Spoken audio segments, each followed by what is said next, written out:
د کهانۍ شروعات کیږي د سایبریا د یو کیمپ نه چې هلته په سلونو جرمن خلک قید وي. حالانکه په دې کیمپ کې په دې قیدیانو باندې خیال کولو دپاره یو سیکورټي ګارډ هم نه وي، ولیکن بیا هم د دې کیمپ نه تښتېدو څوک جرأت هم نشي کوي، ولې چې دغلته کې دومره زیاتې یخني وي.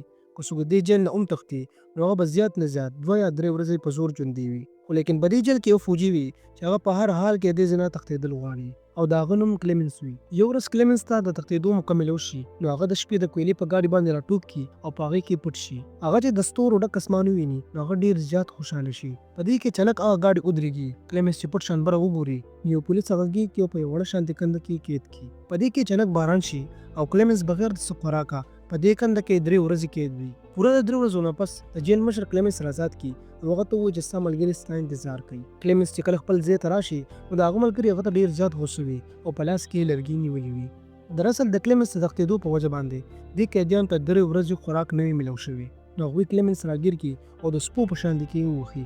د ډېر زیات وهلو سره کلیمنس ډېر زیات زخمي شي او هغه د کیمپ ډاکټر لا یوسي. دا ډاکټر هم دلته کې بندي وي، خو لیکن هغه چې د کلیمنس د تښتېدو جذبه وویني نو هغه هغه نه ډېر زیات متاثره شي. نو کلیمنس د هغه نه مدد وغواړي او هغه ته ووایي چې زه دې جیل نه بیا تښتېدل غواړم. ډاکټر هغه ته ووایي چې دې جیل نه تښتېدل ناممکن دي او چا چې د دې ځای نه تښتېدو کوشش کړی دی نو هغه مړ شوی دی. خو لیکن دا ډاکټر کلیمنس ته یو راز ووایي او هغه ته ووایي چې څوک هم د دې ځای نه تښتي نو هغوی به هم یو ورځ مړه کېږي. دراصل کې دغلته چې څومره هم قیدیان وي هغوی په ځمکه کې دننه د کویلې کودهي کوي او د هغې څخه دوړه د ساه په ذریعه باندې د هغوی جسم ته داخلېږي او د هغه څخه دوړې سره هغوی ته مختلف بیماریانې ولګي او که نن دې که سبا دې نو دوی به مري. نو دا ډاکټر کلیمنس ته یو مشوره ورکړي او هغه ته ووایي چې ته یو ځل بیا وتښته او خپل قسمت ازما وکړه. دې نه پس ډاکټر خپلې ګرمې کپړې، بوټان وغیره هر یو شي کلیمنس ته ورکړي او هغه له یو تمانچه هم ورکړي. دراصل کې دا ټول تیارې دې ډاکټر د ځان نه تښتېدو دپاره کړې وي، خو لیکن یو څو میاشتې مخکې هغه ته پته ولګي چې زما کینسر دی او که هغه دې ځای نه هم تښتي نو هغه په زوره باندې یو میاشت ژوندی وي. دې نه پس هغه ډاکټر کلیمنس ته یو بکس ورکړي او هغه ته ووایي که چېرته په تښتېدو کې کامیاب شي نو زما فیملۍ ته به زما د مرګ خبر ورکړي او چې شپه شي نو کلیمنس د دغه ځای نه یو ځل بیا وتښتي. په بل سر باندې د جیل مشر ته پته ولګي چې کلیمنس یو ځل بیا تښتېدلی دی نو هغه د ډاکټر نه تپوس کولو دپاره هغه خواته راشي، خو لیکن ډاکټر مړ شوی وي. بل طرف ته کلیمنس په دې سختې یخنۍ کې مخکې روان وي او دلته د جیل مشر ډېر فوجیان راجمع کړي او د هغه پیدا کولو دپاره یې ولېږي. هغوی د کلیمنس د پیدا کېدو ډېر زیات کوشش وکړي لیکن کلیمنس ورته چېرته هم میلاو نه شي. نو هغوی ته داسې ښکاري چې کلیمنس به په دې سختې یخنۍ کې مړ شوی وي او په واوره کې به پټ شوی وي، خو لیکن د جیل مشر ته دا یقین وي چې کلیمنس ژوندی دی. نو دې د وجې هغه د تلاش جاري کولو حکم وکړي. د تښتېدو نه 9 ورځې پس کلیمنس ته په ځنګل کې سپي وښکاري چې هغه د هغه طرف ته را روان وي. کلیمنس د هغه ځای نه منډه کړي خو لیکن هغه ډېر ژر د هغه خواته راورسي. هغه ځنګلي سپي د کلیمنس د پاسه تېر شي او مخکې لاړ شي. اچانک کلیمنس سترګې کولو کړي خو لیکن هغه بالکل ټیک ټاک وي. دراصل کې دا ټول هر څه د کلیمنس یو وهم وي. هغه څلور واړه طرف ته صرف اور وي او هغه سره خوراکه هم نه وي، خو لیکن کلیمنس همت نه بېلي او په مزه مزه باندې مخکې روان وي. د ډېر مزل نه پس د لوږې او د تندې د وجې د کلیمنس وجود کار پرېږدي او هغه راپروزي او بېهوشه شي. لږ څه پس د کلیمنس سترګې کولیو شي او هغه یو عجیبه اواز واوري. کلیمنس چې وګوري نو هغه مخې ته یو ځنګلي ځناور ناست وي. نو هغه فوراً خپله تومانچه راوباسي او په هغه ځناور باندې ډزې شروع کړي، خو لیکن د بدقسمتۍ د وجې هغه ځناور په یو ګولۍ باندې هم ونه لګي. هغه ځنګلي ځناور دغه ځای نه تښتي، خو لیکن چې څنګه کلیمنس په هغې باندې آخري ډز وکړي نو هغه ولګي او مړ شي. د خوراک نه پس کلیمنس د خپلو خپو نه کپړې تو کړي چې د یخنۍ نه ورته لږ راحت میلاو شي. د لږ ارام نه پس کلیمنس واپس په خپل سفر باندې روان شي. د اوږد سفر او د یوازیوالي د وجې د هغه دماغ خرابېدی شي، نو دې د وجې هغه ځان سره خبرې کوي او د تلو سره سره خپل کمپس کې هم ګوري چې چېرته لاره رانه غلط نه شي. داسې ډېرې ورځې تېرې شي او هغه په دې واوره کې روان وي چې اچانک هغه ته په دې واوره کې یو بوټی وښکاري. کلیمنس چې دا وګوري نو هغه ډېر زیات خوشحاله شي او لاړ شي او هغه بوټي لا غاړه ورکړي. دراصل کې دې بوټي مطلب دا وي چې لګاتار د 2 میاشتو سفر نه بعد هغه د کیمپ د سرکل نه بهر راغلی وي. بل طرف ته د جیل مشر ته اوس هم یقین وي چې کلیمنس ژوندی دی. هغه فوجیانو ته د 500 کیلومتره پورې ایریا تلاش کولو حکم کړي. بل طرف ته کلیمنس ځنګل ته راورسي، خو لیکن اچانک هلته کې د اورو طوفان شروع شي او دا طوفان دومره خطرناک وي چې غټ غټ بوټي د ویښه راوباسي. څنګه چې کلیمنس پاسي یو غټ بوټي د هغه د پاسه راپروزي او د هغې لاندې ګیر شي، خو د خوشقسمتۍ د وجې سیم جون او میټل نومې 2 هلکان چې هغه هلته د سونې د پیدا کولو دپاره راغلي وي نو هغوی کلیمنس د دغې بوټي لاندې نه راوباسي او د مرګ نه بچ شي.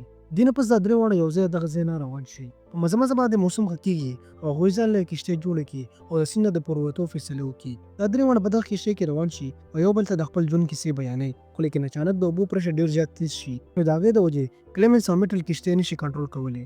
په دې کې اچانک سیم جون د کښتۍ نه ښکته پروزي. هغه چې څنګه ډوبېږي نو کلیمنس اوبو ته ور ډوب کړي او هغه ډېر په مشکله باندې غاړې ته راوباسي.